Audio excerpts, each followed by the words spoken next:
SSC RRB. അപ്പൊ നമ്മുടെ എല്ലാവർക്കും നമ്മുടെ ചാനലിലേക്ക് സ്വാഗതം. അപ്പൊ ഇന്നത്തെ വീഡിയോയിൽ നമ്മൾ പ്രധാനമായിട്ടും ഡിസ്കസ് ചെയ്യാനായിട്ട് പോകുന്നത് ബജറ്റ് 2025-26 ഹൈലൈറ്റ്സ് ആണ്. അതായത് ബജറ്റ് വന്നിട്ട് കുറച്ച് നാളായി എന്ന് നമുക്കറിയാം അല്ലെ, എന്നാലും എക്സാമിന് വളരെ ഇമ്പോർട്ടന്റ് ആയിട്ടുള്ള ഒരു ടോപ്പിക് ആണ് ബജറ്റ് എന്ന് പറയുന്നത്. ഇനിയിപ്പോ നമുക്ക് എല്ലാ എക്സാമുകളും ഇങ്ങനെ ബാക്ക് ടു ബാക്ക് ആയിട്ട് വരാൻ പോവുകയാണ്. അപ്പൊ എക്സാമിന് നിങ്ങൾക്ക് യൂസ്ഫുൾ ആവുന്ന രീതിയിൽ എക്സാം ഫോക്കസ് ചെയ്തുകൊണ്ടാണ് നമ്മൾ ഇന്നത്തെ ക്ലാസ്സിൽ ബജറ്റ് പഠിക്കാനായിട്ട് പോകുന്നത്. മേജർ ബജറ്റ് ഹൈലൈറ്റ്സ് ആണ് നമ്മൾ ഇന്നത്തെ വീഡിയോയിൽ ഡിസ്കസ് ചെയ്യാനായിട്ട് പോകുന്നത്. അപ്പൊ ബജറ്റ് വന്നു എന്ന് പറയുന്നതിന് തൊട്ട് മുന്നത്തെ ദിവസം നമുക്ക് കേൾക്കാം എക്കണോമിക് സർവേ റിലീസായി അല്ലെ. അപ്പൊ എന്താണ് ബജറ്റ്, എന്താണ് എക്കണോമിക് സർവേ എന്ന് നമുക്ക് ആദ്യം മനസ്സിലാക്കണം. അതിനുശേഷം നമുക്ക് ബജറ്റിന്റെ ഹൈലൈറ്റ്സിലേക്ക് പോവാം. റെഡി? അപ്പൊ എന്താണ് എക്കണോമിക് സർവേയും ബജറ്റും തമ്മിലുള്ള വ്യത്യാസം? അപ്പൊ ബജറ്റ് എന്ന് പറഞ്ഞു കഴിഞ്ഞാൽ നമ്മൾ പലപ്പോഴും നമ്മുടെ വീട്ടിലും ഒക്കെ കേട്ടിട്ടുള്ളതാണ് അല്ലെ. അതായത് നമ്മുടെ വീട്ടിലേക്ക് ഇപ്പം ഒരു 1 lakh rupees, 1 ലക്ഷം രൂപയാണ് നമ്മുടെ വരുമാനം. 1 lakh rupees ആണ് നമ്മുടെ വീട്ടിലേക്കുള്ള വരുമാനം എന്ന് വിചാരിക്കുക. അപ്പൊ നമ്മൾ തീരുമാനിക്കും ഇതിൽ കുറച്ച് കുട്ടികളുടെ ട്യൂഷൻ ഫീ ആയിട്ട് കൊടുക്കാം, ഇത് ഇലക്ട്രിസിറ്റി ബില്ലായിട്ട് കൊടുക്കാം, ഇനി കുറച്ച് പൈസ നമുക്ക് ഇൻവെസ്റ്റ് ചെയ്യാം. അങ്ങനെ പല ഓപ്ഷൻസും നമ്മൾ എടുക്കും അല്ലെ. പിന്നെ വാട്ടർ ബിൽ ഉണ്ടാവും, അങ്ങനെ കുറെ ബിൽസ് പേ ചെയ്യാനുണ്ടാവും, സാധനങ്ങള് പലചരക്ക് സാധനങ്ങൾ പർച്ചേസ് ചെയ്യാനുണ്ടാവും, കുറച്ച് നമ്മളുടെ വിനോദങ്ങൾക്ക് ലെഷർ ടൈമിന് വേണ്ടി നമുക്ക് സ്പെൻഡ് ചെയ്യേണ്ടി വരും. അങ്ങനെ നമ്മൾ ഈ 1 ലക്ഷം രൂപേനെ പല ഭാഗങ്ങളാക്കി തീരുമാനിക്കല്ലേ. അടുത്ത വരുന്ന മാസം നമ്മൾ ഇങ്ങനെയൊക്കെയാണ് ഈ പൈസ സ്പെൻഡ് ചെയ്യാൻ പോകുന്നത് എന്ന് നമ്മൾ ഫിക്സ് ചെയ്യും. അതിന് നമ്മൾ ബജറ്റ് എന്നല്ലേ പറയാറ്. ആക്ച്വലി ഇത് തന്നെയാണ് ബജറ്റ്. അപ്പോൾ ഇന്ത്യയെ സംബന്ധിച്ചിടത്തോളം എന്ത് വരുന്നുണ്ട്, നമ്മള് ഈ 1 ലക്ഷം രൂപേനെ നെക്സ്റ്റ് 1 മന്തിലേക്കാണ് പ്ലാൻ ചെയ്യുന്നതെങ്കിൽ ഇന്ത്യയെ സംബന്ധിച്ചിടത്തോളം ബജറ്റ് എന്ന് പറഞ്ഞാൽ എന്താണ്, ഒരു ഫിനാൻഷ്യൽ ഇയറിലേക്കാണ് അല്ലെ. ഒരു ഫിനാൻഷ്യൽ ഇയറിലേക്കാണ് ഈ പ്ലാനിങ് വരുന്നത് എന്നുള്ള കാര്യം മനസ്സിലാക്കുക. ഓക്കെ, അതായത് ഒരു ഫിനാൻഷ്യൽ ഇയർ എന്ന് പറഞ്ഞാൽ എന്താണ്, ഒരു ഫിനാൻഷ്യൽ ഇയർ എന്ന് പറയുന്ന സമയത്ത് നമുക്കറിയാം April 1 2025 സ്റ്റാർട്ട് ചെയ്യുകയും May 31, 2026 അവസാനിക്കുകയും ചെയ്യുന്നതാണ് എന്തെന്ന് പറയുന്നത്, ഒരു ഫിനാൻഷ്യൽ ഇയർ എന്ന് പറയുന്നത് അല്ലെ. അപ്പൊ ഈ ഒരു ഫിനാൻഷ്യൽ ഇയറിലേക്ക് ഗവൺമെന്റ് എങ്ങനെയാണ്, നമുക്കറിയാം ഗവൺമെന്റിലേക്ക് വരുന്ന പൈസ എങ്ങനെയാണ്, നമുക്കറിയാം നമ്മൾ അടയ്ക്കുന്ന ടാക്സ് ഉണ്ടായിരിക്കും. അങ്ങനെ കുറേ പൈസയിൽ നിന്നുമാണ് ഗവൺമെന്റിന്റെ ഇൻകം എന്ന് പറയുന്നത് അല്ലെ. സോ ഇത് എങ്ങനെയാണ് ഗവൺമെന്റ് സ്പെൻഡ് ചെയ്യാൻ പോകുന്നത്, അതായത് ഓരോ സ്കീമിലേക്ക് എത്ര പൈസയാണ് കൊടുക്കാൻ പോകുന്നത്, ഓരോ മിനിസ്ട്രിക്കും എത്ര എമൗണ്ട് ആണ് കൊടുക്കാൻ പോകുന്നത് മുതലായ കാര്യങ്ങളാണ് പ്രധാനമായിട്ടും ഏതിൽ ഡിസ്കസ് ചെയ്യുന്നത്, നമ്മുടെ ബജറ്റിൽ ഡിസ്കസ് ചെയ്യുന്നത്. നമുക്ക് നോക്കി നോക്കാം. അതായത് it is A governments financial plan for the upcoming year. അതായത് വരും വർഷത്തിലുള്ള ഗവൺമെന്റിന്റെ ഫിനാൻഷ്യൽ പ്ലാൻ ആണ് എന്ന് നമുക്ക് പറയാനായിട്ട് സാധിക്കും.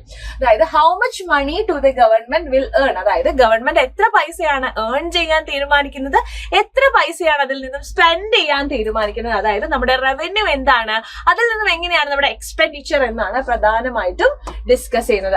അതായത് ടാക്സസ്, പോളിസീസ്, ന്യൂ സ്കീംസ് ഇതെല്ലാം തന്നെ ഇതിൽ ഇൻക്ലൂഡഡ് ആവുന്നതാണ്. അതായത് നമുക്കറിയാം നമ്മുടെ ബജറ്റ് എന്ന് പറയുന്നത് ഒരു സീറോ ബേസ്ഡ് ബജറ്റ് ആണോ? അല്ല, നമ്മുടേത് ട്രഡീഷണൽ ബജറ്റ് ആണ് അല്ലെ. സീറോ ബേസ്ഡ് ബജറ്റ് എന്ന് പറഞ്ഞു കഴിയുമ്പോൾ എന്താണ് വരിക, അതായത് ഇപ്പൊ നമുക്കറിയാം നമ്മളിപ്പോ 1998 ലോഞ്ച് ചെയ്തിട്ടുള്ളതാണ് കിസാൻ ക്രെഡിറ്റ് കാർഡ് എന്ന് പറയുന്ന സ്കീം അല്ലെ. പക്ഷെ നമ്മൾ എന്ത് ചെയ്യുന്നുണ്ട്, അത് ഇപ്പോഴും കണ്ടിന്യൂ ചെയ്ത് പോകുന്നുണ്ട്. അതായത് മുന്നേ ലോഞ്ച് ചെയ്തിട്ടുള്ള സ്കീം ആണെങ്കിൽ പോലും ഇപ്പോഴും നമ്മളത് കണ്ടിന്യൂ ചെയ്യുന്നുണ്ട് അല്ലെ.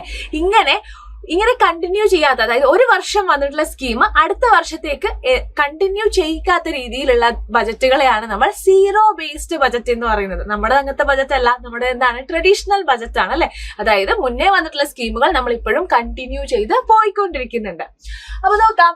അപ്പൊ നമുക്കറിയാം നമ്മുടെ ബജറ്റ് പ്രസന്റ് ചെയ്യുന്ന ആരാണ്, ഫിനാൻസ് മിനിസ്റ്റർ ആണ് ബജറ്റ് പ്രസന്റ് ചെയ്യുന്നത് എന്നുള്ള കാര്യം മനസ്സിലാക്കുക. അതായത് നമുക്കറിയാം നമ്മുടെ കൺസോളിഡേറ്റഡ് ഫണ്ടിൽ നിന്നും എമൗണ്ട് എടുക്കണമെങ്കിൽ നമുക്ക് എന്ത് വേണം, കൺസോളിഡേറ്റഡ് ഫണ്ടിൽ നിന്നും നമുക്ക് എമൗണ്ട് റിലീസ് ചെയ്യണമെങ്കിൽ നമുക്ക് പാർലമെന്റിന്റെ അംഗീകാരം വേണം അല്ലെ. അപ്പൊ അതിന് വേണ്ടിയിട്ടാണ് നമ്മൾ എന്ത് ചെയ്യുന്നത്, നമ്മുടെ ഫിനാൻസ് മിനിസ്റ്റർ ബജറ്റ് പ്രഖ്യാപിക്കുന്നത്. ഇപ്രാവശ്യം ശ്രീമതി നിർമ്മല സീതാരാമനാണ് ബജറ്റ് പ്രഖ്യാപിച്ചത് മുതലായ കാര്യങ്ങളെല്ലാം നമുക്ക് തന്നെ അറിയുന്നതാണ്. അതായത് 8ാമത്തെ തവണയാണ് എന്ത് ചെയ്യുന്നത്, 8 ടൈമാണ് 8ാമത്തെ തവണയാണ് നിർമ്മല സീതാരാമൻ ബജറ്റ് അവതരിപ്പിക്കുന്നത്. ഏറ്റവും കൂടുതൽ ബജറ്റ് അവതരിപ്പിച്ചത് ആരാണ്? മൊറാർജി ദേശായി ആണ് അല്ലെ. മൊറാർജി ദേശായി ആണ് ഏറ്റവും കൂടുതൽ തവണ ബജറ്റ് അവതരിപ്പിച്ചത്. 10 ടൈംസ് ആണ് എന്ത് ചെയ്തത്? മൊറാർജി ദേശായി ബജറ്റ് അവതരിപ്പിച്ചത് എന്നുള്ള കാര്യം മനസ്സിലാക്കുക. എല്ലാ വർഷവും ഫെബ്രുവരി 1-ാം തീയതിയാണ് എന്ത് ചെയ്യുക? ബജറ്റ് പ്രസന്റ് ചെയ്യുന്നത്. റെഡി? അതിന് തൊട്ട് തലേ ദിവസമാണ് ആര് വരുന്നത്? നമ്മുടെ എക്കണോമിക് സർവേ വരുന്നത് അല്ലെ. അപ്പൊ എക്കണോമിക് സർവേ എന്ന് പറഞ്ഞു കഴിഞ്ഞാൽ നമുക്കറിയാം അത് നമ്മുടെ ഒരു റിപ്പോർട്ട് കാർഡാണ്. നമ്മൾ കഴിഞ്ഞ വർഷം എങ്ങനെയാണ് ഓരോ പൈസ ചെലവഴിച്ചത്, എങ്ങനെയായിരുന്നു നമ്മുടെ സ്പെൻഡിങ്, അങ്ങനെയുള്ള കാര്യങ്ങളാണ് പ്രധാനമായിട്ടും എക്കണോമിക് സർവേയിൽ ഡിസ്കസ് ചെയ്യുന്നത്. It is the report card of economy from the past year. അതിൽ നമ്മുടെ എക്കണോമിക് ഗ്രോത്ത്, ഇൻഫ്ലേഷൻ എങ്ങനെയായിരുന്നു, എംപ്ലോയ്മെന്റ് എങ്ങനെയായിരുന്നു, സെക്ടർ വൈസ് പെർഫോമൻസ് എങ്ങനെയായിരുന്നു മുതലായ കാര്യങ്ങളാണ് അതിൽ പ്രധാനമായിട്ടും ഡിസ്കസ് ചെയ്യുന്നത്. It helps government make informed decision for the upcoming budget. അതായത് നമ്മൾ കഴിഞ്ഞ വർഷത്തെ സ്പെൻഡിങ്ങും നമ്മുടെ ചെലവഴിച്ച നമ്മുടെ എക്സ്പെൻഡിച്ചർ, നമുക്കുണ്ടായ റവന്യൂ, ഇതൊക്കെ നോക്കി അപ്കമിംഗ് ബജറ്റ് നമുക്ക് എന്ത് ചെയ്യാവുന്നതാണ്? പ്ലാൻ ചെയ്യാൻ സാധിക്കുന്നതാണ്. അതുകൂടാതെ തന്നെ എക്കണോമിക് സർവേ പ്ലാൻ ചെയ്യുന്നത്, പ്രിപ്പയർ ചെയ്യുന്നത് ആരാണ്? നമ്മുടെ ചീഫ് എക്കണോമിക് അഡ്വൈസർ ആണ്. ഇപ്പോഴത്തെ ചീഫ് എക്കണോമിക് അഡ്വൈസറിന്റെ പേരാണ് വി അനന്ത നാഗേശ്വരൻ. വി അനന്ത നാഗേശ്വരൻ ആണ് ഇപ്പോഴത്തെ ചീഫ് എക്കണോമിക് അഡ്വൈസർ എന്ന് പറയുന്നത്. ഓക്കെ, അപ്പൊ യൂണിയൻ ബജറ്റിന്റെ തൊട്ട് തലേ ദിവസമാണ്, അതായത് ഫെബ്രുവരി 1-ന് ബജറ്റ് വരുമ്പോൾ ജനുവരി 31-നാണ് എക്കണോമിക് സർവേ റിലീസ് ചെയ്യുന്നത് എന്നുള്ള കാര്യം മനസ്സിലാക്കാം. അപ്പോ നമ്മളടുത്ത് ഇപ്പൊ ഒരാൾ ചോദിക്കുകയാണ്, ബജറ്റ് എന്ന് പറയുന്നത് കോൺസ്റ്റിറ്റ്യൂഷനിൽ എത്രാമത്തെ ആർട്ടിക്കിളിലാണ് മെൻഷൻ ചെയ്തിരിക്കുന്നത് എന്നൊരു ചോദ്യം നമ്മളടുത്ത് ചോദിക്കുകയാണെങ്കിൽ ആക്ച്വലി ആ ചോദ്യമേ തെറ്റാണ് അല്ലെ. കാരണം എന്താണ്? ബജറ്റ് എന്ന് എവിടെയും നമ്മുടെ കോൺസ്റ്റിറ്റ്യൂഷനിൽ ബജറ്റ് എന്ന് എവിടെയും മെൻഷൻ ചെയ്തിട്ടേ ഇല്ല. അതിനു പകരം എന്താണ് മെൻഷൻ ചെയ്തിരിക്കുന്നത്? ആനുവൽ ഫിനാൻഷ്യൽ സ്റ്റേറ്റ്മെന്റ് എന്നാണ് മെൻഷൻ ചെയ്തിരിക്കുന്നത്. ആനുവൽ ഫിനാൻഷ്യൽ സ്റ്റേറ്റ്മെന്റ് എന്നാണ് മെൻഷൻ ചെയ്തിരിക്കുന്നത്. അപ്പൊ ആർട്ടിക്കിൾ 112-ലാണ് എന്തിനെ പറ്റി ഡിസ്കസ് ചെയ്യുന്നത്? ആർട്ടിക്കിൾ 112-ൽ സെൻട്രൽ ഗവൺമെന്റ് ബജറ്റിനെ കുറിച്ചും ആർട്ടിക്കിൾ 202-ൽ സ്റ്റേറ്റ് ഗവൺമെന്റ് ബജറ്റിനെ കുറിച്ചുമാണ് ഡിസ്കസ് ചെയ്യുന്നത്. അപ്പൊ ഈ ഒരു budget division comes under department of economic affairs of finance ministry of government of India. Department of economic affairs, അതായത് ഫിനാൻസ് മിനിസ്ട്രിയിൽ വരുന്ന ഡിപ്പാർട്ട്മെന്റ്, അതായത് മിനിസ്ട്രി എന്ന് പറയുന്നത്, നമ്മുടെ ബജറ്റ് തയ്യാറാക്കുന്ന മിനിസ്ട്രി എന്ന് പറയുന്നത് ഫിനാൻസ് മിനിസ്ട്രി ആണ് നമുക്കറിയാം. പക്ഷെ ഏത് ഡിപ്പാർട്ട്മെന്റ് ആണ് എന്ന് ക്വസ്റ്റ്യൻ ചോദിക്കുകയാണെങ്കിൽ ഡിപ്പാർട്ട്മെന്റിന്റെ പേര് വരുന്നത് ഡിപ്പാർട്ട്മെന്റ് ഓഫ് എക്കണോമിക് അഫയേഴ്സ് ആണ്. ഓക്കെ, അപ്പൊ നമുക്കറിയാം ബജറ്റ് അവതരിപ്പിക്കുന്നത് ആരാണ്? നിർമ്മല സീതാരാമൻ ആണ്, നമ്മുടെ ഫിനാൻസ് മിനിസ്റ്റർ ആണ് എല്ലാ വർഷവും എന്ത് ചെയ്യുന്നത്? ബജറ്റ് അവതരിപ്പിക്കുന്നത് എന്നുള്ള കാര്യം നമുക്കറിയാം. റെഡി? ഇനി നമുക്ക് SSC എക്സാം ആണെങ്കിൽ പോലും റെയിൽവേ എക്സാം ആണെങ്കിലും എല്ലാ എക്സാംസിനും പ്രധാനമായിട്ടും എടുത്തു ചോദിക്കുന്ന ഒരു സംഭവമാണ് rupees comes from and rupees goes to എന്ന് പറയുന്ന കാര്യം. അതായത് ഈ ഒരു 2 ടേബിൾ,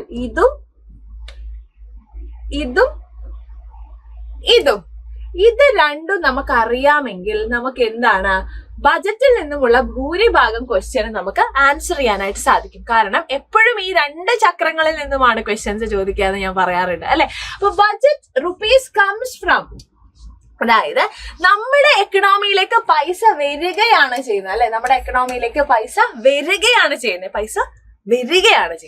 അങ്ങനെ പൈസ വരുന്നത് എവിടെ നിന്നാണ്? ഏറ്റവും കൂടുതൽ പൈസ വരുന്നത് എന്നാണ് നമ്മൾ നോക്കുന്നത്. ഫസ്റ്റ് ആർക്കാണ് ഏറ്റവും കൂടുതൽ പൈസ വരുന്നത്? 24%. നമ്മുടെ എക്കണോമിയിലേക്ക് 24% കോൺട്രിബ്യൂഷൻ കൊടുക്കുന്ന ആരാണ്? ബോറോയിങ് ആൻഡ് അതർ ലയബിലിറ്റീസിൽ നിന്നുമാണ് ഏറ്റവും കൂടുതൽ എമൗണ്ട് ഓഫ് മണി നമ്മുടെ എക്കണോമിയിലേക്ക് വരുന്നത്. That is 24%. നമ്മൾ ബോറോ ചെയ്യുന്ന പൈസ അല്ലെ, borrowing and other liability. Next എന്താണ്? നെക്സ്റ്റ് വരുന്നത് ഇൻകം ടാക്സ്.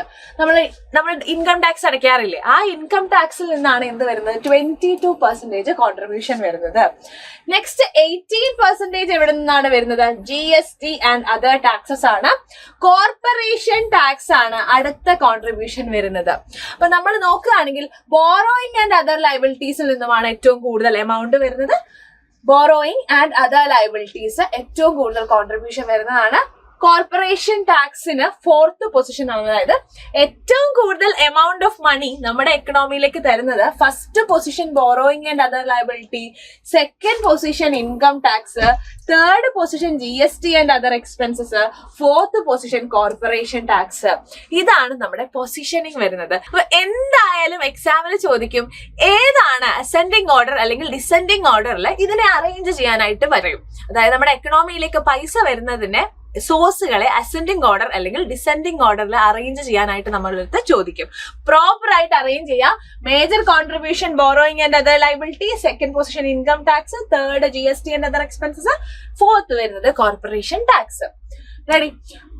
അപ്പൊ നമ്മൾ നോക്കുകയാണെങ്കിൽ കഴിഞ്ഞ വർഷത്തെ ജസ്റ്റ് ഒരു കമ്പാരിസൺ ആയിട്ട് നമ്മൾ നോക്കുകയാണെങ്കിൽ കഴിഞ്ഞ വർഷം നമ്മൾ നോക്കുക ബോറോയിങ് ആൻഡ് അതർ ലയബിലിറ്റീസിൽ നിന്നും വന്നിട്ടുള്ള കോൺട്രിബ്യൂഷൻ എന്ന് പറയുന്നത് 27% ആണ്.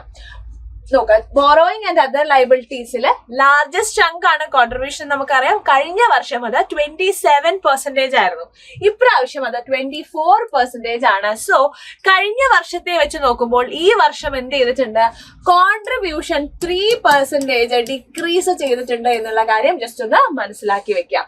ഇനിയിപ്പം ഇൻകം ടാക്സിന്റെ കാര്യത്തിലാണെങ്കിൽ പ്രീവിയസ് ഇയറിനെ വെച്ച് നോക്കുമ്പോൾ ഇൻകം ടാക്സിലെ കോൺട്രിബ്യൂഷൻ ഇൻക്രീസ് ചെയ്യുകയാണ് ചെയ്തത്. കാരണം കഴിഞ്ഞ പ്രാവശ്യം 19% ആണ്. GST ആൻഡ് അതർ എക്സ്പെൻസസിന്റെ കാര്യത്തിലാണെങ്കിൽ കഴിഞ്ഞ വർഷവും ഈ വർഷവും വലിയ വ്യത്യാസം ഇല്ല, സെയിം ആണ്, സെയിം ടു സെയിം ആണ്. GST and other expenses, GST and other tax 18% ആണ്, സെയിം ആസ് ലാസ്റ്റ് ഇയർ 2024-25 ആണ് എന്നുള്ള കാര്യം മനസ്സിലാക്കുക. കോർപ്പറേഷൻ ടാക്സ് 17% ആണ്. ഈ 4 മാൻഡേറ്ററി ആയിട്ട് പഠിച്ചു വെക്കാം. അപ്പൊ അതിന്റെ കൂട്ടത്തിൽ നിങ്ങളെ അറിയിക്കാനുള്ള നമ്മുടെ ഏറ്റവും വലിയ കാര്യമാണ് നമ്മുടെ SSC CGL ബാച്ചിന്റെ കാര്യം. ഇതൊരു ക്രാഷ് കോഴ്സ് ആയിരിക്കും. നമുക്കറിയാം നമ്മുടെ നോട്ടിഫിക്കേഷൻ വൈകും എന്നുള്ള വാർത്തകൾ വന്നുകൊണ്ടിരിക്കുകയാണ് അല്ലെ. അതുകൊണ്ട് തന്നെ നമുക്ക് പഠിക്കാൻ ഇനിയും സമയമുണ്ട്. പഠിക്കാൻ സമയമില്ല എന്ന് വിഷമിച്ചിരുന്ന ആൾക്കാരുടെ അടുത്താണ് എനിക്ക് പറയാനുള്ളത്. ഓഫ് കോഴ്സ് നിങ്ങൾക്ക് സമയമുണ്ട്. കാരണം നോട്ടിഫിക്കേഷൻ വരാൻ ലേറ്റ് ആവും. ആ സമയം നമ്മൾ കൃത്യമായി ഉപയോഗിക്കുക. ഈ ഒരു സമയം ഉപയോഗിച്ചാൽ നമുക്ക് നമ്മൾ ആഗ്രഹിക്കുന്ന നമ്മുടെ ഒരു SSC CGL പോസ്റ്റിലേക്ക് നമുക്ക് എത്താനായിട്ട് സാധിക്കുന്നതാണ്. കേന്ദ്ര സർക്കാരിന് കീഴിൽ നിങ്ങൾ ആഗ്രഹിക്കുന്ന ഒരു സ്വപ്ന ജോലി നിങ്ങൾക്ക് സ്വന്തമാക്കാവുന്നതാണ്. പലരും പറയും കുറച്ച് സമയമല്ലേ ഉള്ളൂ എന്ന്. പക്ഷെ ഈ കുറച്ച് സമയം വളരെ എഫക്റ്റീവായി യൂട്ടിലൈസ് ചെയ്തുകൊണ്ട് കഴിഞ്ഞ പ്രാവശ്യം നമ്മുടെ SSC CGL സ്പ്രിന്റ് ബാച്ചിൽ നിന്നും അഡ്മിഷൻ നേടിയതാണ് നമ്മുടെ നവനീത് എന്ന് പറയുന്ന സ്റ്റുഡന്റ്. അപ്പൊ അവനെ പോലെ നിങ്ങൾക്കും എല്ലാവർക്കും സാധിക്കുന്നതാണ്. ആകെ ആവശ്യം ഹാർഡ് വർക്കും സ്മാർട്ട് വർക്കുമാണ്. അപ്പൊ ഇതിനു വേണ്ടി നിങ്ങൾ എല്ലാവരും ജോയിൻ ചെയ്യുക നമ്മുടെ SSC CGL master batch crash കോഴ്സിലേക്ക്. അപ്പൊ നമ്മുടെ ബാച്ച് ഫീ എന്ന് പറയുന്നത് 1999 രൂപ മാത്രമാണ് നമ്മുടെ ബാച്ച് ഫീ എന്ന് പറയുന്നത്. ക്ലാസ്സുകൾ നമ്മൾ സ്റ്റാർട്ട് ചെയ്തിട്ടില്ല. കുറെ പേര് പറഞ്ഞിട്ടുണ്ട് ക്ലാസ് സ്റ്റാർട്ട് ചെയ്യില്ല, ഞങ്ങൾക്ക് ജോയിൻ ചെയ്യണം എന്നുള്ളത്. സോ 30-ാം തീയതി നമ്മൾ ക്ലാസ്സസ് തുടങ്ങിയിട്ടില്ല. നമ്മുടെ ക്ലാസ്സുകൾ മെയ് മാസമാണ് സ്റ്റാർട്ട് ചെയ്യുന്നത്. മെയ് 7th നമ്മുടെ ക്ലാസ് സ്റ്റാർട്ട് ചെയ്യുന്നത് കേട്ടോ. പുതിയ റിവൈസ്ഡ് ഡേറ്റ് എന്ന് പറയുന്നത് മെയ് 7th ആണ്. മെയ് 7th നമ്മുടെ SSC CGL ക്രാഷ് ബാച്ചിന്റെ ക്ലാസ്സുകൾ സ്റ്റാർട്ട് ചെയ്യുന്നത്. ഏറ്റവും എഫക്റ്റീവ് ആയിട്ടുള്ള രീതിയിൽ to the point syllabus coverage ആയിരിക്കും നമ്മുടെ ഈ ബാച്ചിന്റെ ഏറ്റവും വലിയ പ്രത്യേകത എന്ന് പറയുന്നത്. നിങ്ങൾക്ക് നമ്മുടെ കഴിഞ്ഞ പ്രാവശ്യത്തെ SSC CGL സ്പ്രിന്റ് ബാച്ചിലെ കുട്ടികളെടുത്ത് ചോദിച്ചാൽ മനസ്സിലാവും. അവർ ഈ വീഡിയോ കാണുന്നുണ്ടെങ്കിൽ അതിന്റെ അടിയിൽ കമന്റ് ചെയ്യുക, അവർ നിങ്ങൾക്ക് അപ്പൊ തന്നെ മനസ്സിലായിരിക്കും. റെഡി? അപ്പൊ എല്ലാവരും ജോയിൻ ചെയ്യുക. കൂടുതൽ ഡീറ്റെയിൽസിനായിട്ട് ഈ ഒരു നമ്പറിൽ കോൺടാക്ട് ചെയ്യുക, അല്ലെങ്കിൽ നിങ്ങൾക്ക് ആപ്പ് വഴിയും ജോയിൻ ചെയ്യാവുന്നതാണ്. റെഡി? ഇനി നിങ്ങളുടെ SSC CGL പഠിക്കുന്ന ഫ്രണ്ട്സ് ഉണ്ടെങ്കിൽ അവർക്കെല്ലാം തന്നെ ഈ വീഡിയോ ഷെയർ ചെയ്ത് കൊടുക്കുക. റെഡി ആണല്ലോടാ? അങ്ങനെയാണെങ്കിൽ നെക്സ്റ്റ് ആണ് റുപ്പീസ് ഗോസ് ടു. പൈസയൊക്കെ എങ്ങോട്ടാണ് പോകുന്നത്? അതാണ് നമ്മൾ നെക്സ്റ്റ് നോക്കാനായിട്ടും പോകുന്നത്. എങ്ങോട്ടാണ് ഈ പൈസയൊക്കെ പോകുന്നത്? അതാണ് നമ്മൾ നെക്സ്റ്റ് നോക്കാനായിട്ട് പോകുന്നത്. That is interest payments. നമ്മൾ പൈസ ലോൺ എടുക്കുമല്ലോ, കടം എടുക്കുമല്ലോ. വേൾഡ് ബാങ്ക് നിന്നും IMF നിന്നും ഒക്കെ നമ്മൾ കടം എടുക്കും അല്ലെ. അങ്ങനെ കടമെടുത്ത പൈസേന്റെ ഇൻട്രസ്റ്റ് കൊടുക്കണം. അപ്പൊ ഇൻട്രസ്റ്റിന് മുന്നേ ഒരു കാര്യം വരുന്നത്, അതായത് നമ്മുടെ state share of tax and duty. State share of tax and ഡ്യൂട്ടിന്റെ contribution, state share of tax and duty ലിസ്റ്റിലേക്ക് നമ്മുടെ എക്കണോമിയിൽ നിന്നും പൈസ പോകുന്നുണ്ട്. ദാറ്റ് ഈസ് 22% ആണ്. അതായത് state share of tax and ഡ്യൂട്ടീസിലേക്കും 22% പോകുന്നുണ്ട്. നെക്സ്റ്റ് വരുന്നത് നമ്മുടെ ഇൻട്രസ്റ്റ് പേയ്മെന്റ്സ് ആണ് 20%. പിന്നെ നെക്സ്റ്റ് വരുന്നത് സെൻട്രൽ സെക്ടർ സ്കീമിലേക്കാണ് അല്ലെ. സെൻട്രൽ സെക്ടർ സ്കീമിലേക്ക് 16%, അതായത് നമുക്കറിയാം ഗവൺമെന്റ് സ്കീമുകളുടെ 3 ടൈപ്പ് ഒക്കെ നമുക്ക് ഓൾറെഡി അറിയുന്നതാണ്. Central sector scheme, centrally sponsored scheme, state government scheme. ഇതില് സെൻട്രൽ സെക്ടർ സ്കീം എന്ന് പറഞ്ഞു കഴിഞ്ഞാൽ 100% പൈസയുടെ കോൺട്രിബ്യൂഷൻ ആണെങ്കിലും ഇംപ്ലിമെന്റേഷൻ ആണെങ്കിലും സെൻട്രൽ ഗവൺമെന്റ് ആണ് ചെയ്യുന്നത്. സോ 100% സെൻട്രൽ സെക്ടർ സ്കീം എന്ന് പറഞ്ഞു കഴിഞ്ഞാൽ 100% funding and implementation central government ആണ്. സോ അതുകൊണ്ട് തന്നെ 16% എമൗണ്ട് പോകുന്നത് എങ്ങോട്ടാണ്? നമ്മുടെ സെൻട്രൽ സെക്ടർ സ്കീമിലാണ്. പിന്നെ 8% കുറെ എണ്ണം വരുന്നുണ്ട്, അത് നോക്കി വെക്കുക. ഇതില് ഈ 3 എണ്ണമെങ്കിലും എന്തായാലും ഓർത്ത് വെക്കുക.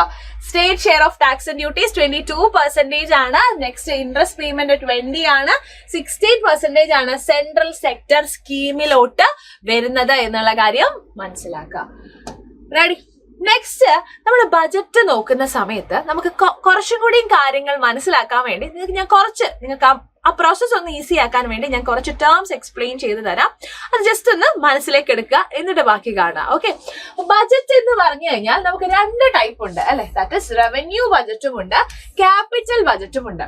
അപ്പൊ റവന്യൂ ബജറ്റ് എന്താ മിസ്സേ എന്ന് ചോദിച്ചാൽ, റവന്യൂ ബജറ്റ് എന്ന് പറഞ്ഞു കഴിഞ്ഞാൽ it includes revenue receipt and revenue expenditure എന്ന് നമുക്ക് പറയാം.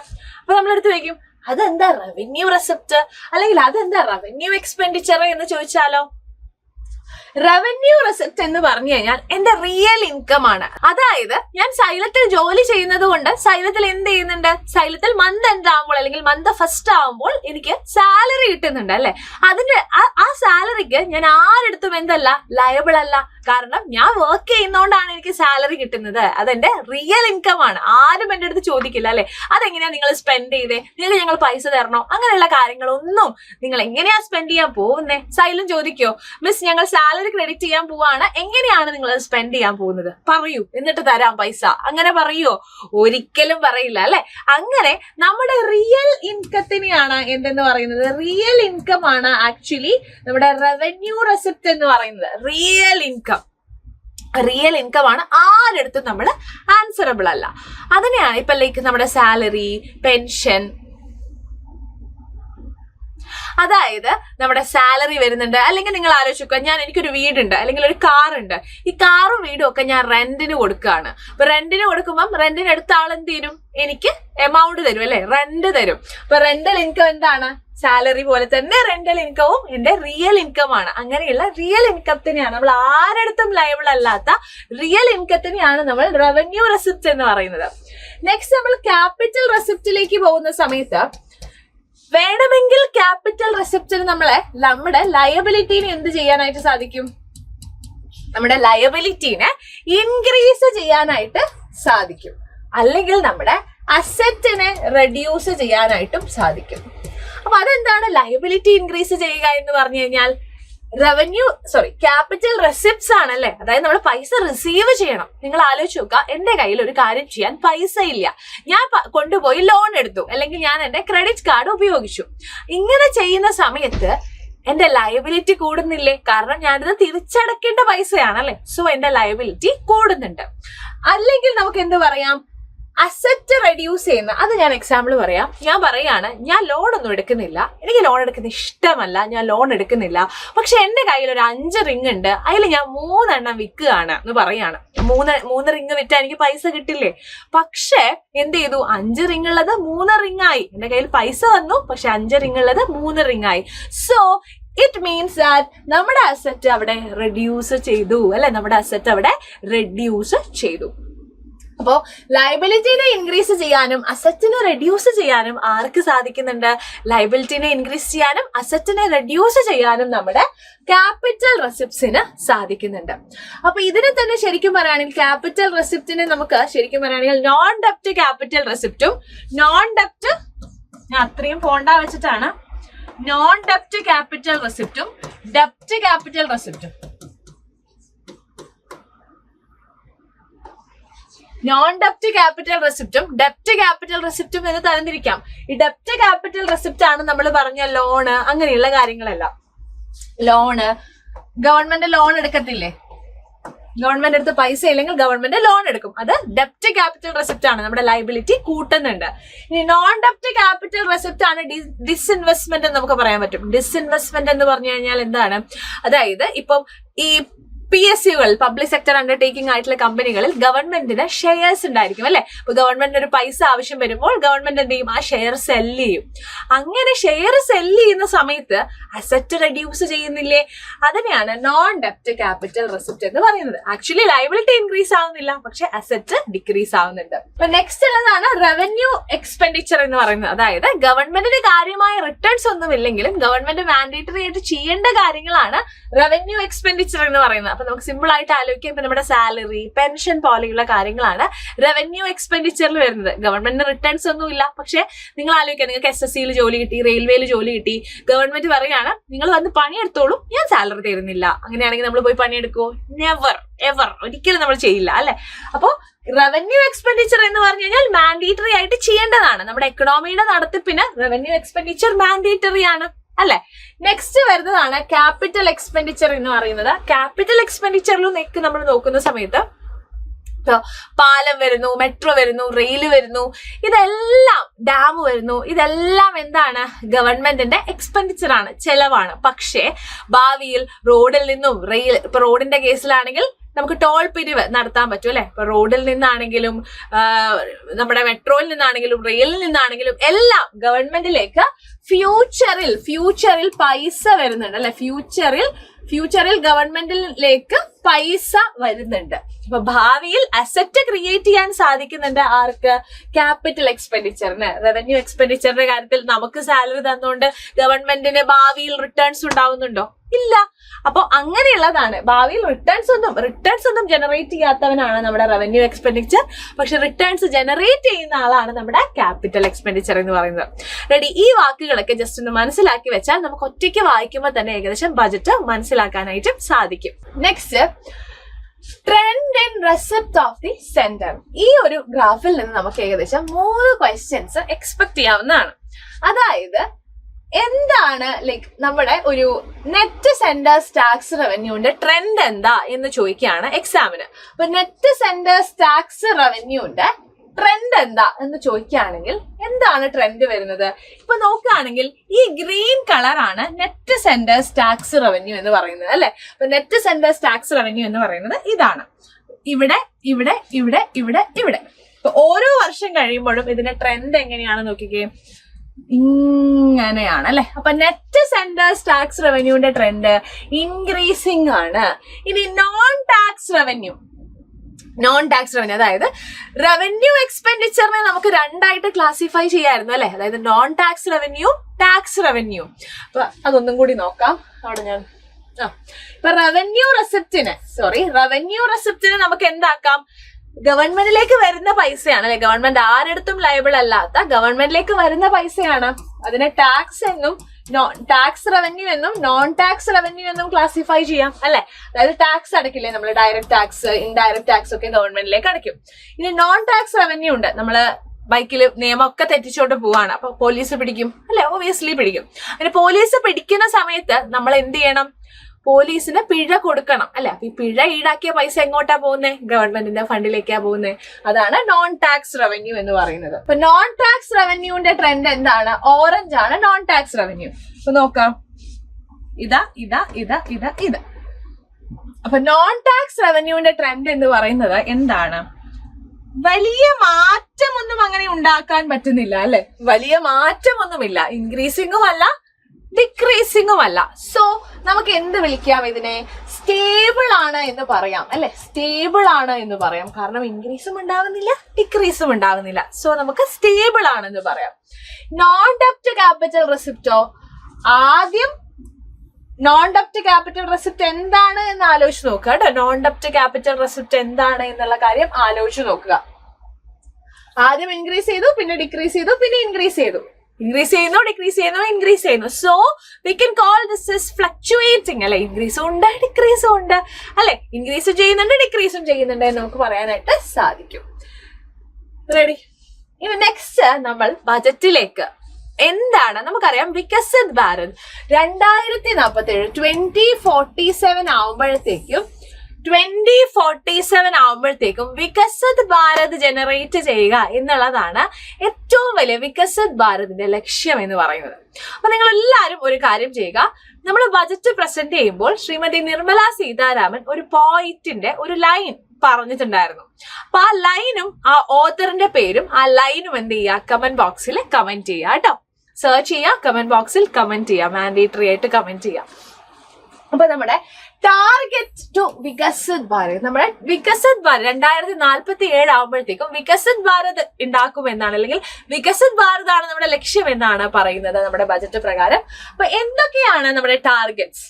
ലൈക്ക് അതില് ഫസ്റ്റ് വൺ ആണ് zero poverty. Next 100% quality education, 100% quality and good school education, access to high quality affordable and comprehensive health care, 100% skilled labor with meaningful employment, 70% women in economic activities. അതിന് നമുക്ക് ഭീമാ സഖിയൊക്കെ ഒരു example പറയാവുന്നതാണ്. കാരണം എന്താ, സ്ത്രീകളെ economically അല്ലെങ്കിൽ financial awareness കൊണ്ടുവരിക എന്നുള്ള ലക്ഷ്യത്തോടെയാണ് ഭീമാ സഖിയൊക്കെ വന്നിരിക്കുന്നത് അല്ലെ. അതായത് LIC ഏജൻസ് ആക്കുക, സ്ത്രീകൾക്ക് 10ാം ക്ലാസ് ക്വാളിഫിക്കേഷനുള്ള സ്ത്രീകൾക്ക് ഫിനാൻഷ്യൽ അവയർനെസ് കൊടുക്കുകയും, അതായത് ഏകദേശം 3 വർഷത്തോളം നീണ്ടു നിൽക്കുന്ന കോഴ്സ് പ്രൊവൈഡ് ചെയ്യുക, സ്റ്റൈപ്പൻഡോട് കൂടിയുള്ള കോഴ്സ് പ്രൊവൈഡ് ചെയ്യുകയും അവർക്ക് എക്കണോമിക്കലി അവരെ അവെയർ ആക്കുകയുമാണ് ചെയ്യുന്നത്. Farmers making India the food basket of the world. Farmers ഇന്ത്യയുടെ ഫുഡ് ബാസ്ക്കറ്റ് ആക്കിയിട്ട് ആര് മാറ്റാം, അതായത് നമ്മുടെ വേൾഡിന്റെ ഫുഡ് ബാസ്ക്കറ്റ് ആക്കിയിട്ട് ഇന്ത്യനെ കൺവേർട്ട് ചെയ്യുക. ഇതൊക്കെയാണ് ഏറ്റവും പ്രധാനപ്പെട്ട ലക്ഷ്യം എന്ന് പറയുന്നത്.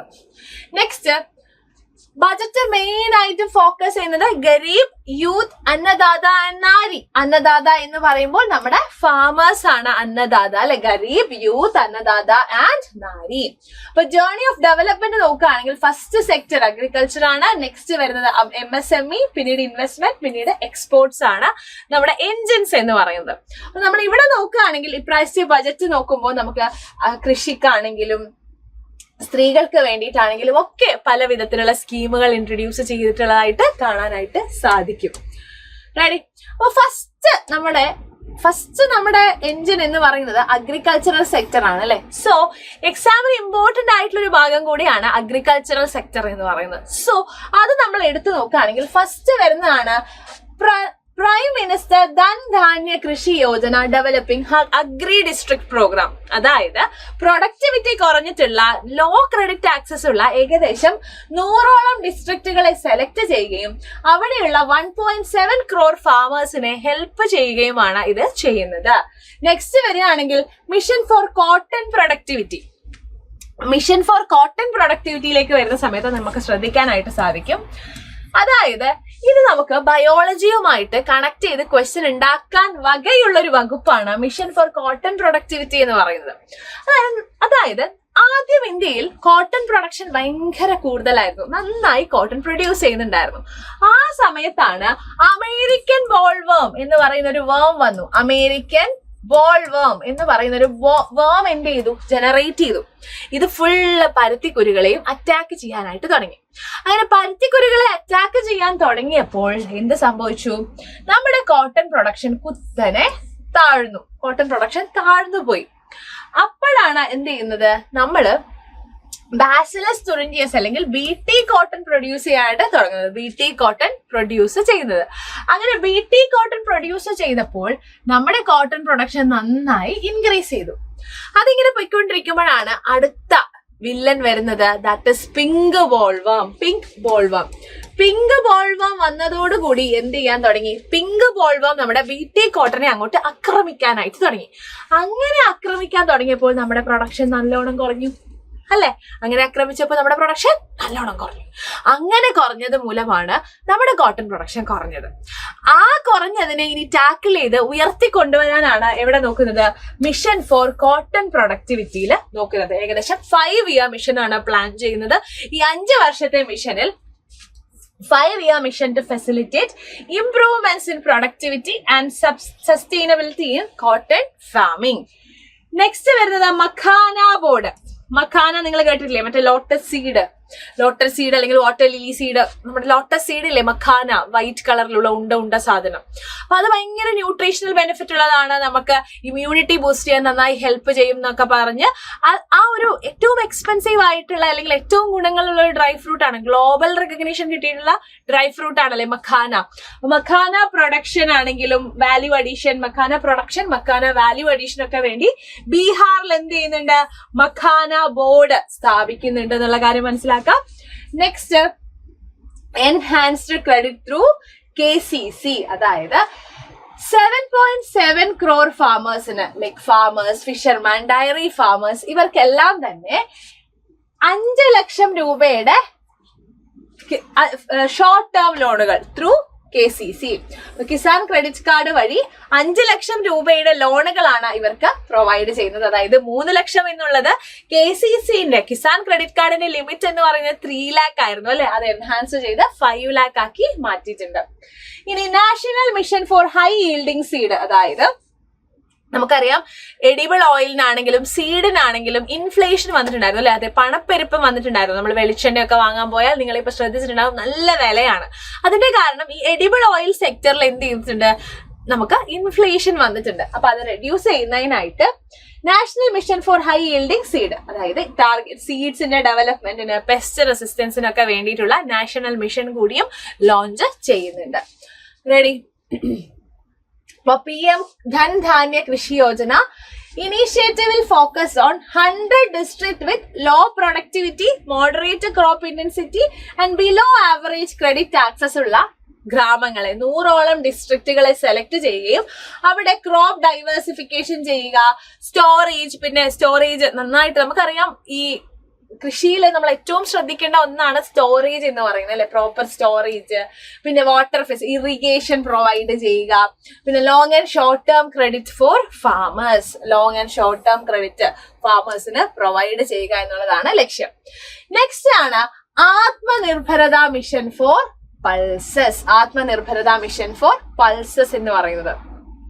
അതായത് നമുക്കറിയാം ഇന്ത്യയിൽ ഏറ്റവും കൂടുതൽ നമ്മളെ വീട്ടിൽ ചെറുപയറും കടലയും ഇല്ലാത്ത ദിവസമില്ല എന്ന് നമുക്ക് അറിയുന്നതാണ് അല്ലെ. അപ്പൊ ഏറ്റവും കൂടുതൽ പരിപ്പ് വർഗ്ഗങ്ങൾ അല്ലെങ്കിൽ പൾസസ് ഉപയോഗിക്കുന്ന ആൾക്കാരാണ് നമ്മൾ എന്ന് പറയുന്നത്. So toor dal, urad dal, moong dal, masoor dal, peas and gram, ഇതാണ് മേജർ പൾസസ് അല്ലെ, നമ്മുടെ ഇന്ത്യയിൽ ഗ്രോ ചെയ്യുന്ന മേജർ പൾസസ് ആണ്. അതില് തൂർദാൽ, ഉർദാൽ, മസൂർ ദാൽ, ഈ 3 ദാലുകളെയുമാണ് മെയിൻ ആയിട്ട് നമ്മുടെ ബജറ്റിൽ കോൺസെൻട്രേറ്റ് ചെയ്തിരിക്കുന്നത്. അപ്പൊ ഈ പൾസ് പ്രൊഡക്ഷനിൽ സെൽഫ് സഫീഷ്യൻസി കൊണ്ടുവരിക, കാരണം നമ്മൾ ഏറ്റവും കൂടുതൽ പ്രൊഡ്യൂസ് ചെയ്യുകയും ഏറ്റവും കൂടുതൽ ഉപയോഗിക്കുകയും ചെയ്യുകയാണ്. അപ്പൊ അതിൽ സെൽഫ് സഫീഷ്യന്റ് ആവുകയാണെങ്കിൽ നമുക്ക് എന്ത് ചെയ്യാനായിട്ട് സാധിക്കും, നമ്മുടെ എക്സ്പോർട്ടിങ് കൂട്ടാനും നമ്മുടെ യൂസിന് ഇവിടെ തന്നെ കംപ്ലീറ്റ് പ്രൊഡ്യൂസ് ചെയ്യാനും നമുക്ക് സാധിക്കും. റെഡി? അതാണ് പറയുന്നത്. ഇവിടെ നോക്കുക, നമ്മൾ ഏതൊക്കെയാണ്, തൂർദാൽ, ഉർദാൽ, മസൂർ ദാൽ, ഇതാണ് നമ്മൾ മെയിൻ ആയിട്ട് ഫോക്കസ് ചെയ്യുന്നത്. കാരണം വെജിറ്റേറിയൻസിന്റെ പ്രോട്ടീൻ ഡയറ്റിൽ വെജിറ്റേറിയൻസിന് പ്രോട്ടീൻ കൊടുക്കുന്ന മേജർ സാധനങ്ങളാണ് ഈ പൾസസ് എന്ന് പറയുന്നത് അല്ലെ. അതുകൂടാതെ തന്നെ നമ്മുടെ നൈട്രജൻ ഫിക്സേഷൻ, നമ്മുടെ N2 ഫിക്സേഷൻ, നമ്മുടെ ഈ ലെഗുമിനസ് പ്ലാന്റുകൾ, പൾസസ് ഒക്കെ വരുന്നത് ലെഗുമിനസ് പ്ലാന്റുകളിലാണ് അല്ലെ. സോ ഈ ലെഗുമിനസ് പ്ലാന്റുകളുടെ ഏറ്റവും വലിയ പ്രത്യേകതയാണ് മണ്ണിന്റെ സോയിൽ ഫെർട്ടിലിറ്റി കൂട്ടുന്നതിനായിട്ടുള്ള നൈട്രജൻ ഫിക്സേഷൻ എന്ന് പറയുന്നത്. അപ്പൊ ഈ നൈട്രജൻ ഫിക്സേഷനിലും ആര് മെയിൻ പങ്ക് വഹിക്കുന്നുണ്ട്? ഇവിടെ നമുക്ക് എക്സെപ്റ്റ് തൂർദാൽ എന്ന് പറയാനായിട്ട് സാധിക്കും. എക്സെപ്റ്റ് തൂർദാൽ നമ്മൾ എന്ത് ചെയ്യുന്നുണ്ട്, ബാക്കി എല്ലാ പൾസസും, ബാക്കി എല്ലാ ലെഗുമിനസ് പ്ലാന്റുകളും നൈട്രജൻ ഫിക്സേഷനിൽ ഹെൽപ്പ് ചെയ്യുന്നുണ്ട്. തൂർദാലിന്റെ വേരും നമ്മുടെ നൈട്രജൻ ഫിക്സേഷന്റെ ബാക്ടീരിയയുമായി ഒരു സിംബയോട്ടിക് റിലേഷൻ ഇല്ല. അതുകൊണ്ട് തൂർദാലിന് എന്ത് പറ്റത്തില്ല, നൈട്രജൻ ഫിക്സേഷൻ പറ്റത്തില്ല. ബാക്കി ലെഗുമിനസ് പ്ലാന്റുകൾക്കെല്ലാം തന്നെ നൈട്രജൻ ഫിക്സേഷൻ ചെയ്യാൻ പറ്റുന്നതാണ്. അതുകൊണ്ട് മണ്ണിന്റെ ഫെർട്ടിലിറ്റി ഇൻക്രീസ് ചെയ്യാനായിട്ടും സാധിക്കും. റെഡി? അപ്പൊ ഈ പൾസുകളുടെ പ്രൊഡക്ടിവിറ്റി കൂട്ടുക എന്നുള്ളത് നമ്മുടെ ഒരു മിഷനാണ്. Next, national mission for edible oil and seeds aims at Aatmanirbharta in the sector. National mission for high yielding seeds will be launched, like vegetables, fruits, ഇതെല്ലാം തന്നെ സ്റ്റേറ്റുകളുടെ പാർട്ട്ണർഷിപ്പിൽ പ്രൊഡ്യൂസ് ചെയ്യാനുള്ള പ്രോഗ്രാംസ് കൊണ്ടുവരിക. അതുകൂടാതെ തന്നെ ഇത് നോക്കുക, ആത്മനിർഭരത ഇൻ യൂറിയ പ്രൊഡക്ഷൻ, അതായത് 12.7 lakh metric tons of urea produce ചെയ്യുക, അതിൽ സെൽഫ് സഫീഷ്യന്റ് ആവുക എന്നുള്ളതാണ് നമ്മുടെ ലക്ഷ്യം. സോ അതിനുള്ള പ്ലാന്റ് ഓൾറെഡി ആസാമിലുള്ള പ്ലാന്റുകൾ റീവാമ്പ് ചെയ്യുകയാണ് ചെയ്യുന്നത്. സോ യൂറിയ പ്രൊഡക്ഷനിൽ ആത്മനിർഭരത കൊണ്ടുവരുന്നതിനായിട്ട് എവിടെയാണ് പ്ലാന്റ് കൊണ്ടുവരുന്നത് എന്ന് ചോദിച്ചാൽ ദാറ്റ് ഈസ് ഇൻ ആസാം, ആസാമിലാണ് എന്നുള്ള കാര്യം ഓർക്കുക. നെക്സ്റ്റ് ഫിഷറീസിലേക്ക് വരുന്ന സമയത്ത് നമ്മൾ ഓൾറെഡി പറഞ്ഞു കഴിഞ്ഞു 7.7 crore ഫാമേഴ്സ്, ഫിഷർമാൻ, ഡയറി ഫാമേഴ്സിനായിട്ട് KCC വഴി, കിസാൻ ക്രെഡിറ്റ് കാർഡ് വഴി 5 ലക്ഷം രൂപയാണ് ക്രെഡിറ്റ് ആക്സസ് കൊടുക്കുന്നത്. 3 ലക്ഷം ഉള്ളിടത്തു നിന്നും 5 ലക്ഷമാക്കി മാറ്റുകയാണ് ചെയ്യുന്നത്. നമുക്ക് പൊരിച്ച മീൻ ഇല്ലാണ്ട് ചോറ് തിന്നാൻ പറ്റാത്ത അവസ്ഥയാണ് അല്ലെ. അതുകൊണ്ട് തന്നെ നോക്കുമ്പോൾ നമ്മുടെ സെക്കൻഡ് ലാർജസ്റ്റ് ഗ്ലോബൽ, അതായത് fishery products, India ranks second largest globally in fishery പ്രൊഡക്റ്റില് സെക്കൻഡ് ലാർജസ്റ്റ് ആണ് നമ്മുടെ കാര്യം വരുന്നത്. കോട്ടൺ പ്രൊഡക്ടിവിറ്റി ഫെസിലിറ്റേറ്റ് ചെയ്യുന്നതിനായിട്ട് നെക്സ്റ്റ് 5 years കോട്ടൺ ഫാമിംഗിൽ ഇംപ്രൂവ്മെന്റ്സ് കൊണ്ടുവരുന്ന കാര്യം നമ്മൾ ഓൾറെഡി ഡിസ്കസ് ചെയ്തതാണ്. നെക്സ്റ്റ് ആണ് നമ്മുടെ മഖാന ബോർഡ്. നമ്മൾ തന്നെയാണ് മഖാനയ്ക്ക് ഗ്ലോബൽ റെക്കഗ്നീഷൻ കൊടുത്തിട്ടുള്ളത് അല്ലെ. അപ്പൊ ഈ മഖാന എന്ന് കേൾക്കുമ്പോൾ നമ്മുടെ മനസ്സിലേക്ക് ആദ്യം വരുന്ന ഒരു മഖാനയാണ് മിഥില മഖാന എന്ന് പറയുന്നത്. ഈ മിഥില മഖാനയ്ക്ക് എന്ത് ലഭിച്ചിട്ടുണ്ട്? GI tag. 2022 മിഥില മഖാനയ്ക്ക് GI ടാഗ് ലഭിച്ചിട്ടുണ്ട്. അപ്പൊ ബീഹാർ, നേപ്പാൾ റീജിയണിൽ വളരുന്ന ഭയങ്കര അക്വാട്ടിക് ഫോക്സ്നട്ട് ആണ് ഈ ഒരു മിഥില മഖാന അല്ലെങ്കിൽ മഖാന എന്ന് പറയുന്നത്. അതായത് ലൈക്ക് ഈ മിഥില സൈഡില് അവിടെയുള്ള പാൻ, മച്ച് എന്ന് പറയുന്ന ഫിഷ് ഒക്കെയാണ് ഫേമസ് ആയിട്ടുള്ളത്. അതിന്റെ കൂട്ടത്തിൽ നമ്മുടെ മഖാനീനെയും കൂടി ആഡ് ചെയ്യുവാണ്. നമ്മുടെ ബീഹാറിലുള്ള കുറെ ഫെസ്റ്റിവല്, ഉത്സവങ്ങൾക്കൊക്കെ ഈ മഖാന ഭയങ്കരമായിട്ട് യൂസ് ചെയ്യുന്ന ഒരു സാധനമാണ്. സോ ഈ മിഥില മഖാന എന്ന് പറയുന്നത് എക്സ്ട്രീംലി ന്യൂട്രിയൻ റിച്ച് ആയിട്ടുള്ള നമ്മുടെ ഇമ്മ്യൂണിറ്റി, പലപ്പോഴും നിങ്ങൾ കേട്ടിട്ടുണ്ടാവും, ഇമ്മ്യൂണിറ്റി കുറവുള്ളടുത്ത് മഖാന കഴിക്കാൻ ഡോക്ടേഴ്സ് സജസ്റ്റ് ചെയ്യാറുണ്ട്. So rich in protein, fibre and micronutrients ആണ്. കാൽഷ്യം, മഗ്നീഷ്യം, ഫോസ്ഫറസ് ഒക്കെയാണ് നമ്മുടെ മഖാന എന്ന് പറയുന്നത്. സോ ഇതിന് എന്ത് ലഭിച്ചിട്ടുണ്ട്? 2022 GI ടാഗ് ഉണ്ട്. അത് ആലോചിച്ച് വെക്കുക, മിഥില മഖാന. സോ ഇതിനു വേണ്ടി makhana board, ministry of agriculture and farmers welfare, ministry of agriculture. അങ്ങനെയാണെങ്കിൽ മിനിസ്ട്രി ഓഫ് അഗ്രികൾച്ചർ അല്ലെ, മിനിസ്ട്രി ഓഫ് അഗ്രികൾച്ചർ ഫാമേഴ്സ് വെൽഫെയറിന്റെ അണ്ടറിലാണ് ഈ ഒരു ഡിപ്പാർട്ട്മെന്റ് വരുന്നത്. അങ്ങനെയാണെങ്കിൽ റബ്ബർ ബോർഡ്, ടർമറിക് ബോർഡ്, നമ്മുടെ rubber board, turmeric board, tea board, ഇതിന്റെ ഒക്കെ ഹെഡ് ക്വാർട്ടേഴ്സ് എവിടെയാണെന്നും കമന്റ് ബോക്സിൽ കമന്റ് ചെയ്യാം. റെഡി? ഇനി നെക്സ്റ്റ് ആണ് MSME എന്ന് പറയുന്നത്. എക്സാമിന് വളരെ ഇമ്പോർട്ടന്റ് ആയിട്ടുള്ളതാണ് MSME. ഇതിനു മുന്നേ MSMEന്റെ കാര്യങ്ങൾ, MSMEന്റെ ക്ലാസിഫിക്കേഷനിൽ ഒരു വേരിയേഷൻ വന്നപ്പോൾ അത് എക്സാമിന് ചോദിച്ചിട്ടുണ്ടായിരുന്നു. സോ ഇപ്രാവശ്യവും എക്സാമിന് MSME ചോദിക്കാനുള്ള ചാൻസ് ഉണ്ട്. കാരണം അതിന്റെ ക്ലാസിഫിക്കേഷനിൽ ചെറുതായിട്ടൊരു ഡിഫറൻസ് വരുത്തിയിട്ടുണ്ട്. അത് നമുക്ക് നോക്കി നോക്കാം. ഏകദേശം 5.7 crores ആണ് എന്തെന്ന് പറയുന്നത് MSME എന്ന് പറയുന്നത്. ഓൾറെഡി കറന്റ് 1 കോടിയോളം രജിസ്റ്റേർഡ് MSMEs ഉണ്ട്. ഇതിൽ 36% മാനുഫാക്ചറിംഗ് സെക്ടറിലും 45% എക്സ്പോർട്ട് സെക്ടറിലുമാണ് റെസ്പോൺസിബിൾ ആയിട്ടിരിക്കുന്നത്. നമ്മൾ MSMEന്റെ കാര്യം നോക്കുകയാണെങ്കിൽ നമ്മുടെ ക്ലാസിഫിക്കേഷൻ ക്രൈറ്റീരിയ നമുക്ക് ഫസ്റ്റ് നോക്കാം.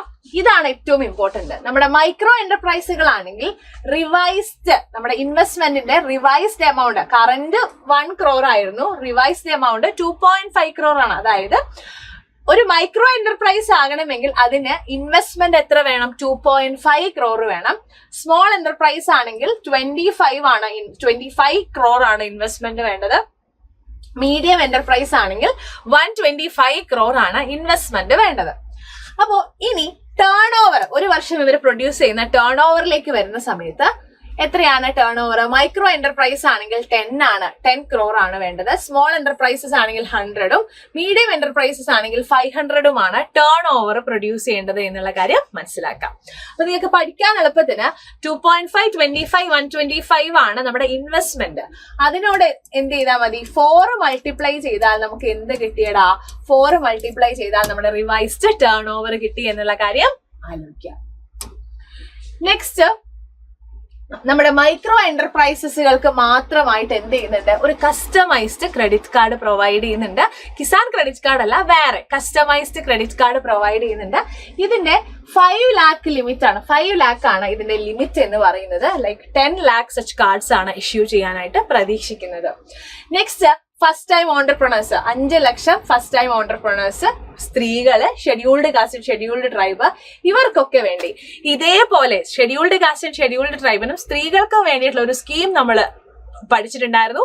ആ സ്കീം നിങ്ങൾക്ക് ആർക്കെങ്കിലും അറിയുമെങ്കിൽ നിങ്ങൾ എന്ത് ചെയ്യുക, കമന്റ് ബോക്സിൽ കമന്റ് ചെയ്യുക.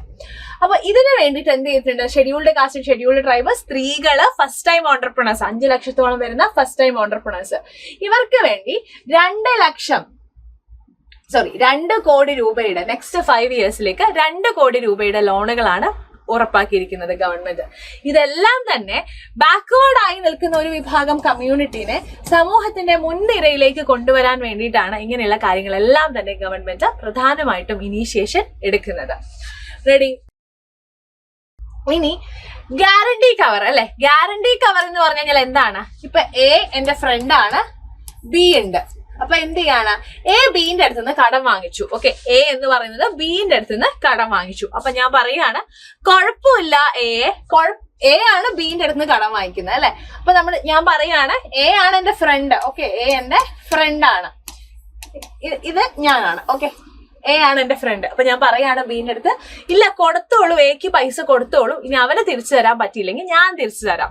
അങ്ങനെ പറയുന്നതാണ് ഗ്യാരണ്ടി കവർ എന്ന് പറയുന്നത്. ഗവൺമെന്റ് ബാങ്കുകളെടുത്ത് പറയാണ്, MSMEകൾക്ക് പൈസ കൊടുത്തോളൂ, അവർക്ക് തിരിച്ചു തരാൻ പറ്റിയില്ലെങ്കിൽ ഐ വിൽ ഗിവ്, ഞാൻ തന്നോളാം എന്ന് പറയുന്നതാണ് സംഭവം.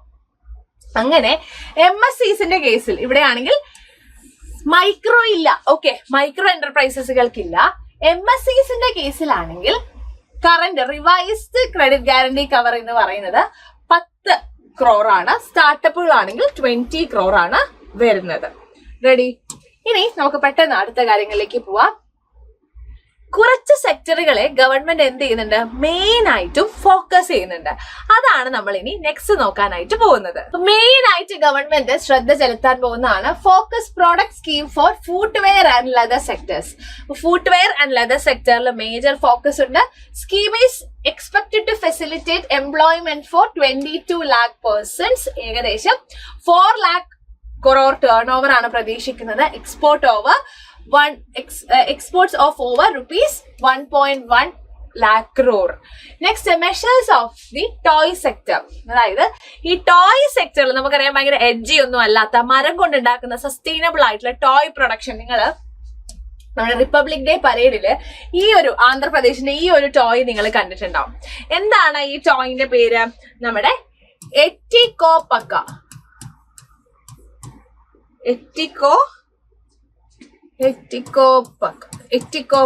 ടോയ്സ്. ഈ ഒരു ടോയ് നിങ്ങൾ കണ്ടിട്ടുണ്ടായിരിക്കും.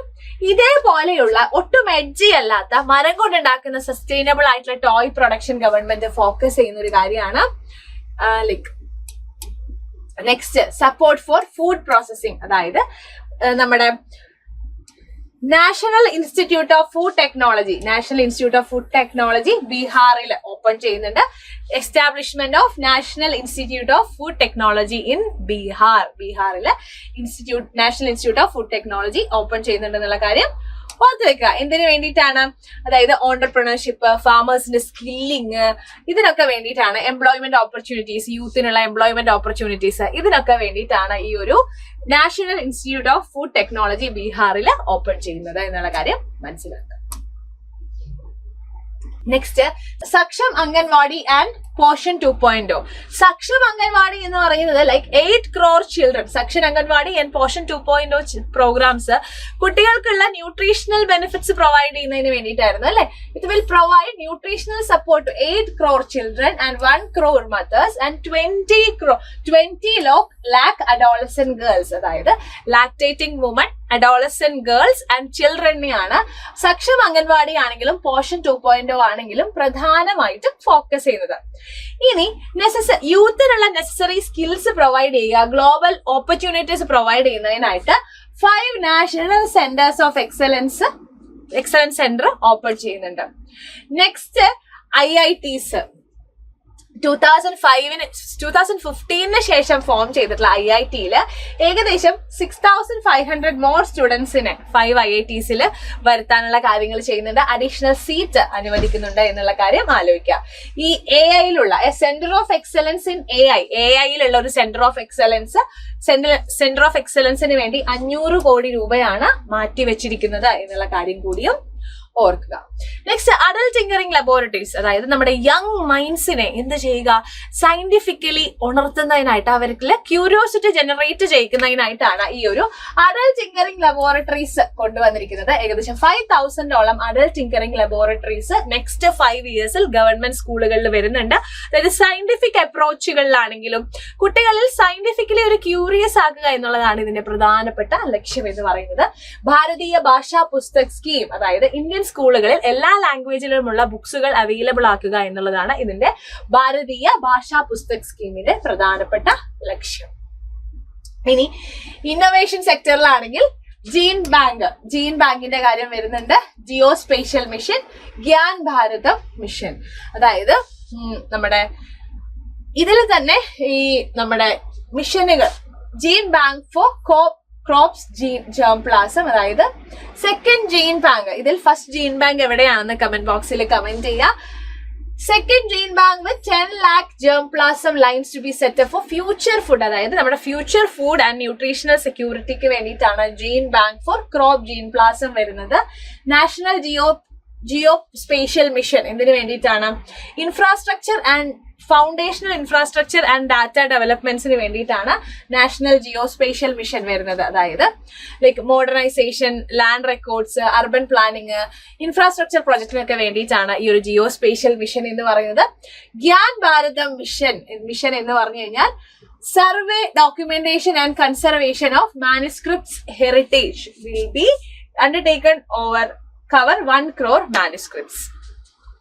മിഷനുകളും സ്കീമുകളും നമുക്ക് ഡീറ്റെയിൽ ആയിട്ട് സെപ്പറേറ്റ് ഒരു വീഡിയോയിൽ പഠിക്കാം. ഇപ്പൊ ഞാൻ വീണ്ടും എക്സ്പ്ലെയിൻ ചെയ്യുന്നില്ല, നമ്മുടെ ഈ വീഡിയോ വളരെ ലെങ്തി ആവുന്നത് കൊണ്ട്.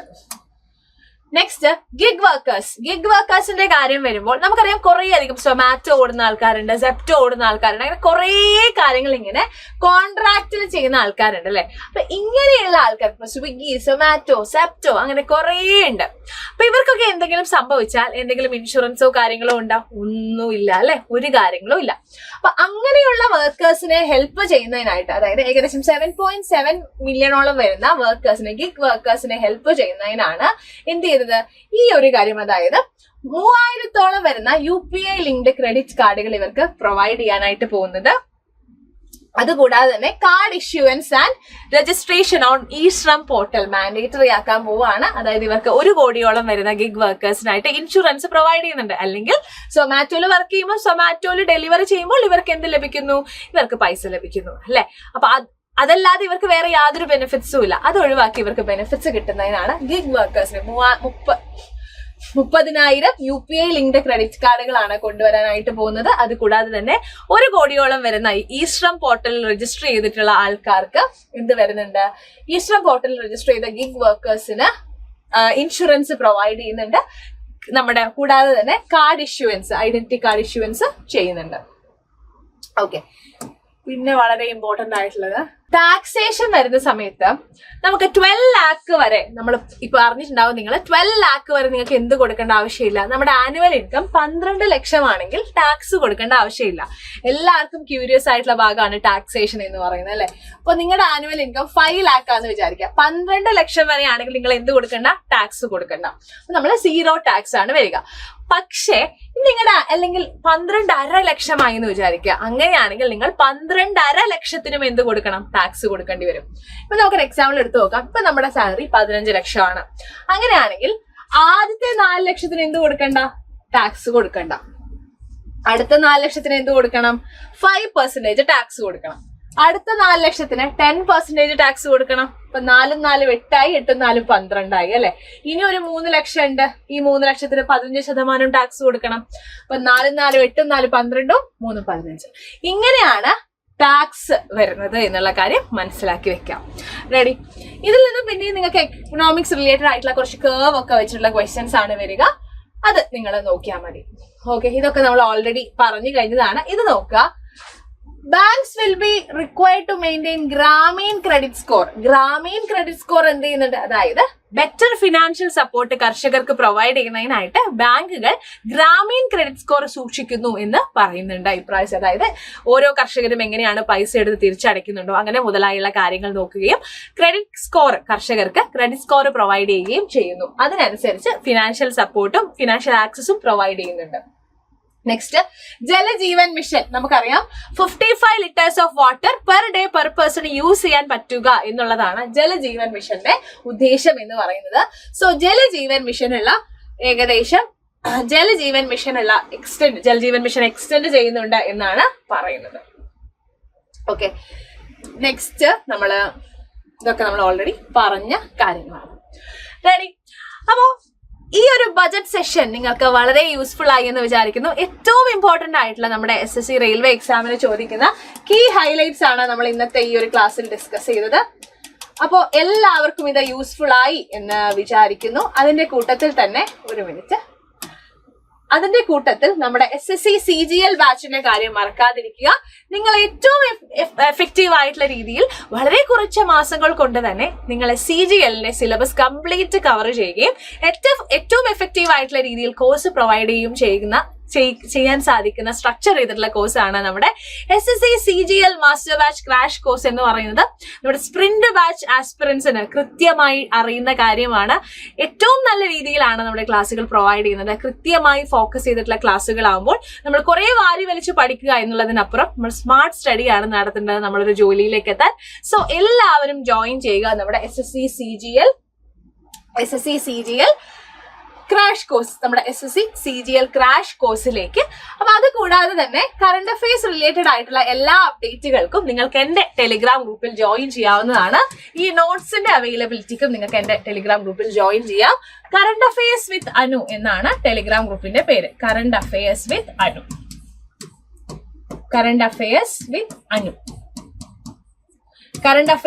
അനു എന്നാണ് എന്റെ ടെലിഗ്രാം ഗ്രൂപ്പിന്റെ പേര്. എല്ലാവരും ടെലിഗ്രാം ഗ്രൂപ്പിലും ജോയിൻ ചെയ്യുക. അടിപൊളിയായിട്ട് പഠിക്കുക. ഇനി വരുന്ന എല്ലാ എക്സാമുകളും നിങ്ങൾ ഏത് എക്സാം ആണോ ഫോക്കസ് ചെയ്യുന്നത് അത് അടിച്ചെടുക്കുക ഈ വർഷം. അപ്പൊ എല്ലാവർക്കും താങ്ക് യു. നമുക്കിനി അടുത്ത വീഡിയോയുമായി കാണാം. അപ്പോൾ ഇതേപോലെയുള്ള ഏത് ടോപ്പിക് ആണ് നിങ്ങൾക്ക് വീഡിയോ വേണ്ടത് എന്നുള്ളത് കമന്റ് ബോക്സിൽ കമന്റ് ചെയ്യുക.